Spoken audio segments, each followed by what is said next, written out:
نحمدہ و نصلی علی رسول الکریم اما بعد فاعوذ باللہ من الشیطان الرجیم بسم اللہ الرحمن الرحیم السلام علیکم ورحمۃ اللہ وبرکاتہ۔ بے شمار بچوں نے بولا ہمارا منہ سوکھ گیا ہے، چویا جیسا ہو گیا، چویا سمجھتے ہو؟ چوہے کی بیگم ایسا منہ ہو گیا ہے، سوکھ گیا ہے، چھوٹا ہو گیا ہے، پتلا ہو گیا ہے، کالا ہو گیا ہے، عجیب سی چونچ نکل گئی ہے۔ اسی طرح بچوں نے بھی کچھ نے یہ بات فرمائی، ٹھیک ہے؟ تو یہ جو منہ کا جو سوکھنا ہے کیا بھائی ڈی ہائیڈریشن ہے اور کچھ بھی نہیں ہے۔ تو اسی طرح باڈی سوکھ گئی، باڈی سوکھی ہوئی، ٹی بی نہیں ہے، مگر ہر کوئی کہتا ہے، پوچھتا ہے کہ بھائی صاحب آپ کو کیا ٹی بی ہے؟ ایسی کیفیتیں آ گئی ہیں، پسلی گننے میں آ رہی ہے، شرٹ بندے نے پہنی ہوئی پھر بھی پتہ چل رہا ہے کہ اس کی ایک پسلی ٹیڑھی ہے، ایک پسلی کم ہے، شادی ہو گئی تو ایک پسلی ٹیڑھی ہے اور دو ہو گئی تو پھر ایک پسلی کم بھی ہوتی ہے۔ تو یہ ساری باتیں کون سی؟ ڈی ہائیڈریشن کی۔ آنکھوں میں شدید خشکی ہے، کان میں شدید خشکی ہے، حلق میں خشکی ہے، حلق سمجھتے ہو؟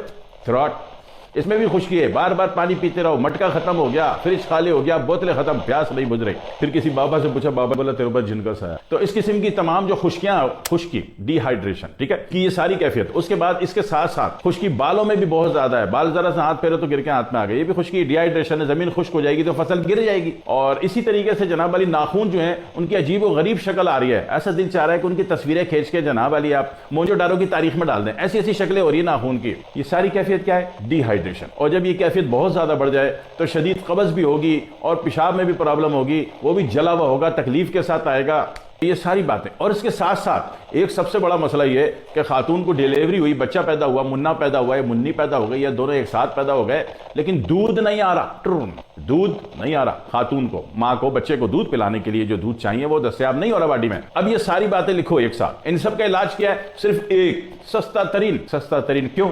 مشکل میں تمہیں ڈالتا نہیں، ہے نا؟ تو سستا ترین، یہ ویڈیو غور سے دیکھ لیا کرو، اس میں جو بتاتا ہوں نا یہ ٹوٹکا ہے، نسخہ نہیں ہے، ٹوٹکا ہے، اور ٹوٹکا جو ہے سستا ترین ہو جاتا ہے۔ آپ کسی سے بنوا کے لوگے تو پھر وہ اپنی لیبری ملائے گا، اس کا امپورٹ ایکسپورٹ ملائے گا، اس میں پیٹرول چارجز لگائے گا، ٹریول چارجز لگائے گا، تو وہ چیز بہت مہنگی پڑ جائے گی۔ ویڈیو دیکھ کر اس پہ ایمانداری سے 2-3 دفعہ دیکھ کر عمل کر لو، چیزیں سستی پڑ جائیں گی۔ اب آپ نے کیا لینا ہے؟ Cotton seed. کاٹن سیڈ کو کیا کہتے ہیں مارکیٹ لینگویج میں؟ بنولے کے بیج، بنولا کہہ لیجئے، کپاس کہہ لیجئے۔ کپاس جو ہوتی ہے نا، کاٹن روئی، وہ جو پیدا ہوتی ہے تو اس میں بیج ہوتے ہیں بڑے پیارے سے، ٹھیک ہے؟ تو یہ بیج جو ہے نا، یہ آپ نے لے لینے پنساری سے، ٹھیک ہو گیا؟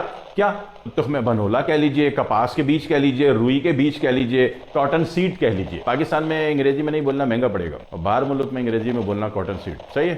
تو یہاں جناب علی آپ نے لے لیا، کتنا لے لیا؟ 1 کلو لے لو، پیس کے دے دو، وہ پیس کے دے دے گا اگلا۔ اب اس میں اگر شوگر نہیں ہے تو تھوڑی سی چینی بھی ملاؤ، 1 بڑا چمچ، اس کا ابالو اور پی جاؤ، تو بھائی صاحب یقین کریں کہ آپ کی ڈی ہائیڈریشن ختم ہو جاتی ہے، بہترین دودھ آ جاتا ہے، اور بچے بھی دعائیں دے رہے ہوتے ہیں دودھ پینے کے بعد، امائیں بھی دعائیں دے رہی ہوتی ہیں مجھے کہ کسی نے صحیح نسخہ بتا دیا اور زندگی آسان ہو گئی، ٹھیک ہے؟ اور باڈی کی خشکی بھی ختم ہو جاتی ہے، اور باڈی کی خشکی کی وجہ سے جو کچھ بھی پرابلم تھا، سر کے بالوں کا مسئلہ، آنکھوں کی خشکی کا مسئلہ، جناب علی حلق کا مسئلہ، سینے پھیپھڑے کا مسئلہ، اور ناخنوں کا مسئلہ، بالوں کا مسئلہ جو تھے، وہ تمام مسائل جو ڈی ہائیڈریشن کی وجہ سے ہو رہے تھے وہ ختم ہو گئے، ٹھیک ہے؟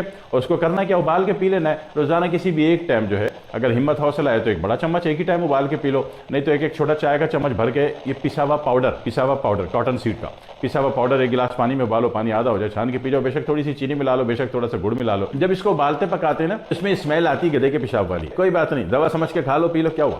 گدھے کا پیشاب نہیں بھائی، اس میں اسمیل ہی ایسی ہوتی ہے کہ لگتا ہے کہ گدھے صاحب نے بھی شفقت فرما کے گئے ہیں اس کے اوپر، ایسا ہوتا نہیں ہے، اس کا نیچرل اسمیل ایسا ہی ہے۔ تو یہ بنا لیجئے، کر لیجئے، اور دعاؤں میں یاد رکھیے گا، اتنا بڑا عجوبہ کائنات کا اتنا بڑا مسئلہ ڈی ہائیڈریشن کوئی معمولی بات ہے، اور ڈی ہائیڈریشن تو ہر جگہ لاس دے سکتی ہے، بالوں میں دے سکتی ہے، آنکھوں میں دے سکتی ہے، اسکن میں دے سکتی ہے، گردے میں دے سکتی ہے، ٹھیک ہے، آپ کے جگر میں دے سکتی ہے، مثانے میں دے سکتی ہے، یوٹرس میں بھی دے سکتے ہیں، یوٹرس بہت خشک ہو جاتا ہے، تو ایسی صورت میں پھر ملاپ میں ملتے وقت جو ہے بڑی پرابلم ہوتی ہے عورت کو ذہنی طور پہ، وہ کہتی ہے مجھے شادی نہیں کرنی، شادی ختم کرنے پہ تل جاتی ہے عورت، جناب علی اگر وہاں پہ ڈی ہائیڈریشن ہو گئی تو یہ تمام صورتوں کا مسئلہ جو حل کرنے کا آپ کو طریقہ بتایا وہ یہ ہے، اور آسان ترین ہے، ضرور بنا لیجئے، اور چند دن پینے سے اللہ فائدہ دکھا دیتا ہے، کوئی ایسی کہانی نہیں کہ 2 مہینے اور 6 مہینے آپ اس کو لگ کے پئیں گے، ایسا کچھ بھی نہیں ہے، سوئی دی اس کو کر لیجئے اور اللہ فائدہ دے دیتا ہے، اللہ فائدہ دکھا دیتا ہے۔ رکھیے گا اس کو ذرا ایئر ٹائٹ جار میں، کیونکہ بیج ہے، کوئی بھی دوا جو آپ بیج سے بنائیں گے، سیڈ سے بنائیں گے تو ہوا لگے گی تو تھوڑے سے اس کی شکل بگڑے گی، دوا کی شکل بگڑ جائے